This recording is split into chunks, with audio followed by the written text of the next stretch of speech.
The Gospel of Thomas is an ancient text attributed to Didymus Judas Thomas, one of Jesus' disciples.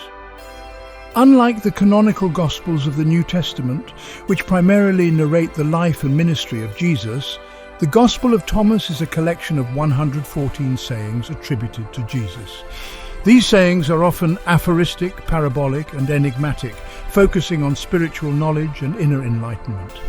The Gospel of Thomas is considered part of the Nag Hammadi library discovered in Egypt in 1945 and is highly valued in the study of early Christian mysticism and Gnostic traditions. Scholars debate the dating of the text, with estimates ranging from the mid-1st century to the early 2nd century. The Gospel of Thomas provides a unique perspective on early Christian teachings, emphasizing direct personal understanding of divine truth over institutionalized religion. It invites readers to seek the kingdom of God within themselves, urging a transformation of consciousness and a deeper understanding of spiritual reality. In our analysis of the Gospel of Thomas, we apply a structured approach based on a system of affirmed and negated triads. This framework allows us to explore the interconnectedness and relationships between different elements within the text. Our method examines situations for mutually influencing elements and states of positively and negatively balanced objects. Using these triadic patterns, we delve into the sayings of the Gospel of Thomas to uncover the deeper philosophical and spiritual teachings embedded within. Each saying is interpreted through the lens of these logical relationships, revealing the intricate interplay of elements that reflect the complex and profound nature of the text. By applying this analytic approach, we aim to provide a comprehensive understanding of the Gospel of Thomas, highlighting its unique contributions to early Christian thought and its enduring relevance in the pursuit of spiritual knowledge and inner transformation. Coexistence implies mutual relationships where the presence or state of one element directly correlates with the others. This relationship can be seen in how interconnected elements influence each other. Saying 22, Jesus said to them, "When you make the two into one, and when you make the inner like the outer, and the outer like the inner, and the upper like the lower, and when you make the male and the female into a single one, so that the male will not be male, nor the female be female. When you make eyes in place of an eye, a hand in place of a hand, a foot in place of a foot, an image in place of an image, then you will enter the kingdom." In this saying, the concept of making dualities into a single entity reflects the idea of coexistence. The transformation and unity of opposites, inner and outer, upper and lower, male and female, illustrate the mutual influences between these elements, ultimately leading to a holistic state. Equilibrium indicates a balanced state where the negation or absence of one element corresponds to the negation or absence of others. Saying 70, Jesus said, "If you bring forth what is within you, what you have will save you. If you do not have that within you, what you do not have within you will kill you." Here, the presence or absence of an inner quality, A, directly influences the outcome, B. If the inner quality is absent, A, the consequence is negative, B. This relationship maintains a form of equilibrium where the internal state dictates the external outcome. Reinforcement involves a cyclical positive influence where each element strengthens the next in a continuous loop. Saying 24, his disciples said, "Show us the place where you are, for we must seek it." He said to them, "Whoever has ears should hear. There is light within a person of light, and it shines on the whole world. If it does not shine, it is dark." In this saying, the light within a person, A, shines on the world, B, which in turn affects the overall light, C, perceived. This creates a reinforcing loop where each element influences and strengthens the other. Feedback involves a cyclical negative influence where the absence or negation of one element causes the absence or negation of the next. Saying 45, Jesus said, "Grapes are not harvested from thorn trees, nor are figs gathered from thistles, for they yield no fruit." This illustrates negative feedback. If the tree is a thorn tree, B, it cannot produce grapes, A. And similarly, if it is a thistle, C, it cannot produce figs, B. The absence of desirable characteristics in the plants leads to the absence of fruit, maintaining a cycle of negation. Causal relationships indicate a linear progression where one element directly causes the next, and the absence of the first element results in the absence of the last. Saying 41, Jesus said, "Whoever has something in hand will be given more, and whoever has nothing will be deprived of even the little they have." Here, having something, A, leads to receiving more, B, and receiving more leads to further abundance, C. Conversely, having nothing, A, leads to deprivation, C, establishing a direct causal relationship. Reversion involves a backward or reversing influence where the absence of one element leads to the absence of the preceding element and the presence of the final element reverts to the initial element. Saying 36, Jesus said, "Do not be concerned from morning until evening and from evening until morning about what you will wear."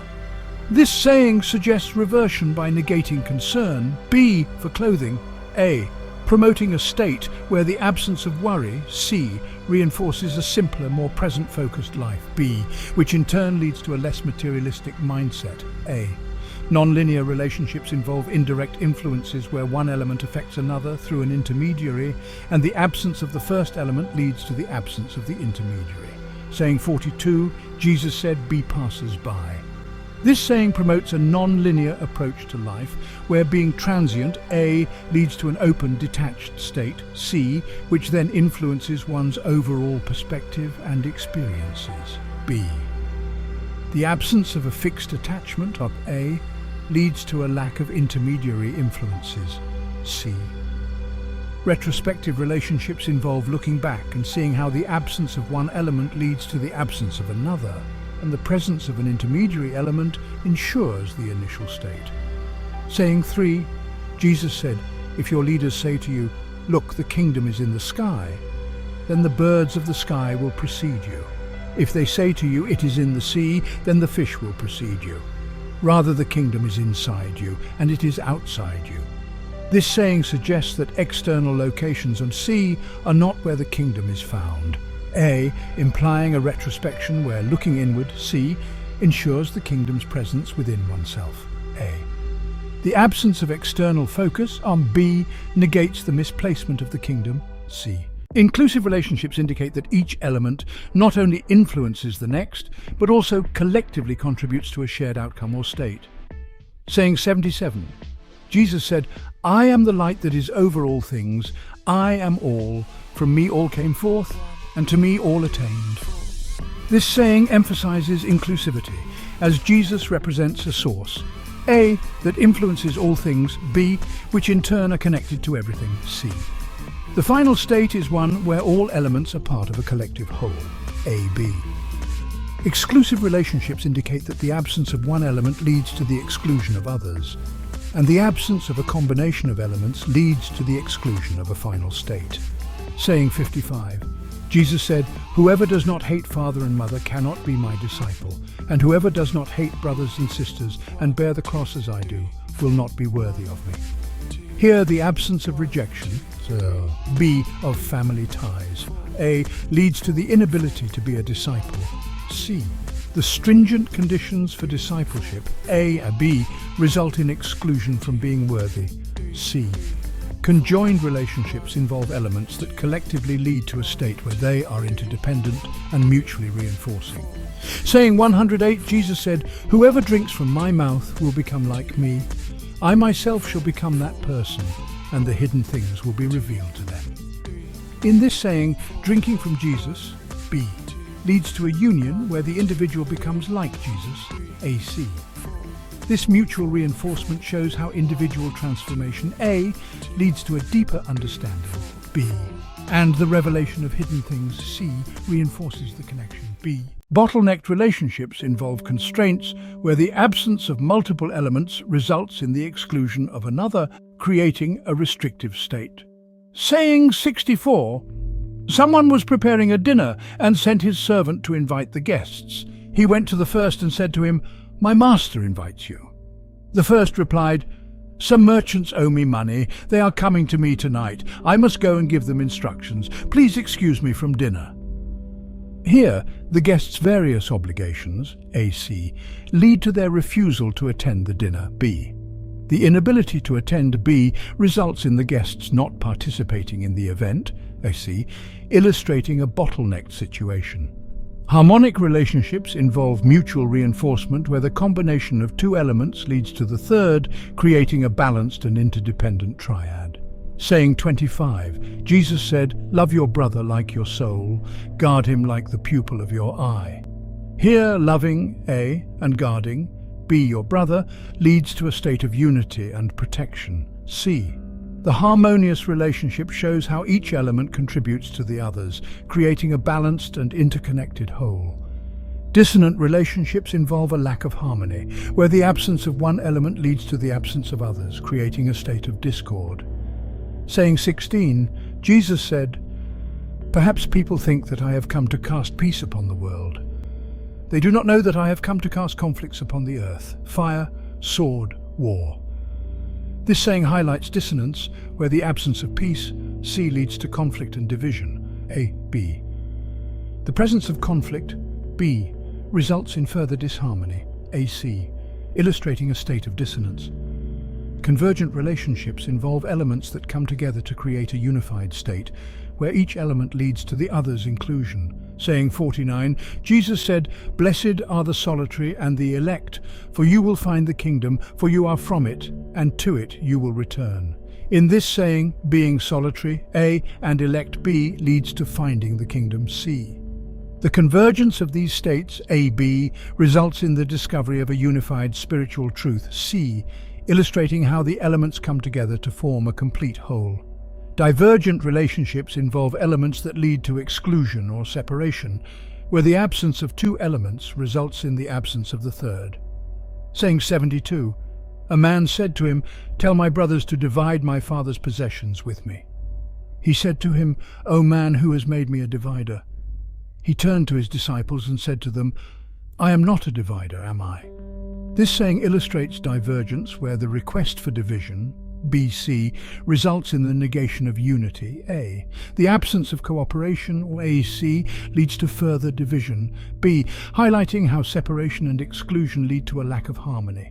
Combination relationships involve the presence of one element and the negation of another, leading to a mutually exclusive third state.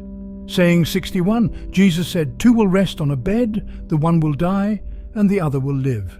Salome said, "Who are you, man, that you have come up on my couch and eaten from my table?" Jesus said to her, "I am he who exists from the undivided. I was given some of the things of my Father." In this saying, the concept of life and death coexisting on a bed reflects the idea of combination, where the presence of one state, life or death, A, B, is mutually exclusive with the presence of the other, C. The saying implies that life and death are intertwined, yet distinct. Division relationships involve the absence of one element and the presence of another, leading to an exclusive third negated state. Saying 14, Jesus said to them, "If you fast, you will bring sin upon yourselves, and if you pray, you will be condemned, and if you give to charity, you will harm your spirits." This saying suggests that engaging in traditional religious practices, B, without true understanding, A, leads to negative outcomes, C. The absence of genuine spirituality, where B, results in harm, or C, illustrating a divisive state. Association relationships involve the presence of one element and the negation of another, leading to an inclusive third state, where the combination of two elements ensures the presence of the third. Saying 50, Jesus said, "If they say to you, 'Where did you come from?' say to them, 'We came from the light,' the place where the light came into being by itself, established itself, and appeared in their image." In this saying, the association with light, B, and the negation of darkness, or A, leads to the realization of origin, C. The presence of light and its manifestation, AC, ensures an understanding of being, B, illustrating an associative relationship. Disassociation relationships involve the absence of one element and the presence of another, leading to an exclusive negated state, where the absence of one element ensures the absence of others. Saying 47, Jesus said, "A person cannot mount two horses or bend two bows, and a servant cannot serve two masters, or that servant will honor the one and offend the other." This saying emphasizes disassociation, where serving two masters, or B, leads to divided loyalty and negation of true service, AC. The inability to maintain dual allegiances, or B, results in the absence of true commitment, ASC, illustrating disassociation. Integration relationships involve elements where the presence of one element leads to the presence of another, with their combination ensuring a final inclusive state. Saying 19, Jesus said, "Congratulations to the one who came into being before coming into being. If you become my disciples and pay attention to my sayings, these stones will serve you." Here, becoming a disciple, A, and paying attention to Jesus' sayings, C, ensures that the stones will serve you, B. The integration of discipleship, A, and attentiveness, C, leads to a state of miraculous service, B, illustrating a harmonious integration. Disintegration relationships involve the absence of one element leading to the absence of another, resulting in an overall state of negation. Saying 76. Jesus said, "The kingdom of the Father is like a merchant who had a supply of merchandise and found a pearl. That merchant was prudent. He sold the merchandise and bought the single pearl for himself." This saying illustrates disintegration, where the absence of focus on the kingdom, B, leads to the absence of true spiritual wealth. A. The merchant's shift from many possessions to a single pearl, B, results in a loss of material diversity, AC, highlighting a state of disintegration. Through our detailed exploration of the Gospel of Thomas, using the structured framework of affirmed and negated triads, we have uncovered several unifying themes that reflect the profound philosophical and spiritual teachings of this ancient text. These themes interweave to form a coherent vision of spiritual enlightenment and inner transformation, which are at the heart of the Gospel of Thomas. Unity and duality. One of the prominent themes in the Gospel of Thomas is the reconciliation of dualities and the pursuit of unity. Sayings like those found in Saying 22 emphasize making the two into one, harmonizing opposites such as inner and outer, male and female, and light and dark. This theme aligns with our triads of coexistence and equilibrium, where the balance and mutual presence of elements are essential. The text encourages transcending dualistic thinking to achieve a unified, holistic understanding of reality. I will dinner enlightenment. The Gospel of Thomas repeatedly underscores the importance of inner enlightenment over external religious practices. This theme is evident in sayings that call for introspection and the discovery of the divine within oneself, as seen in Saying 3 and Saying 70. This resonates with our exploration of causal and nonlinear relationships, where inner states directly influence external outcomes and reflect deeper truths. The emphasis is on personal experiential knowledge of the divine rather than adherence to external rituals. Spiritual rebirth and transformation. Transformation and rebirth are central to the teachings of the Gospel of Thomas. Sayings like Saying 19, which speaks of those who come into being before coming into being, reflect the idea of spiritual rebirth. This aligns with our triads of reinforcement and integration, where cyclical positive influences and the integration of elements lead to a higher state of being. The text calls for a radical transformation of consciousness, where individuals are reborn into a new understanding of themselves and the divine, the kingdom within. A recurring theme is the concept of the kingdom of God as an internal reality rather than an external place. Sayings like Saying 77 and Saying 49 highlight that the kingdom is found within, and that seeking it internally leads to spiritual fulfillment. This theme connects with our triads of convergent and inclusive relationships, where the unification of internal elements leads to a comprehensive spiritual state. The Gospel of Thomas invites readers to look inward to find the divine kingdom, emphasizing personal spiritual discovery. Harmonious relationships. The text advocates for harmonious relationships, both with oneself and others. Sayings such as Saying 25, which calls for loving one's brother like one's soul, reflect the importance of harmonious interactions. This theme is explored through our triads of harmonic relationships, where mutual reinforcement and balance create a state of harmony. The teachings encourage compassion, understanding, and unity in human relationships as reflections of one's inner spiritual state.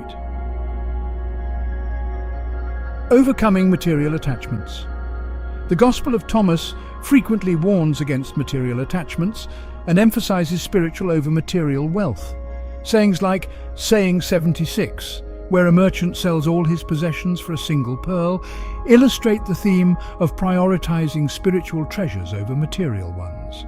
This aligns with our triads of disintegration and exclusive relationships, where letting go of material concerns leads to spiritual purity and focus. The text teaches that true wealth is found in spiritual understanding and inner richness. Conclusion. The unifying themes uncovered in our exploration of the Gospel of Thomas reveal a text deeply concerned with inner transformation, unity, and spiritual enlightenment. By applying the framework of affirmed and negated triads, we have illuminated the intricate relationships and profound insights embedded within the sayings. The Gospel of Thomas offers timeless wisdom, urging readers to seek the divine within, transcend dualities, and embrace a life of spiritual harmony and inner peace. This analysis not only deepens our understanding of the text, but also highlights its enduring relevance in the quest for spiritual knowledge and personal growth.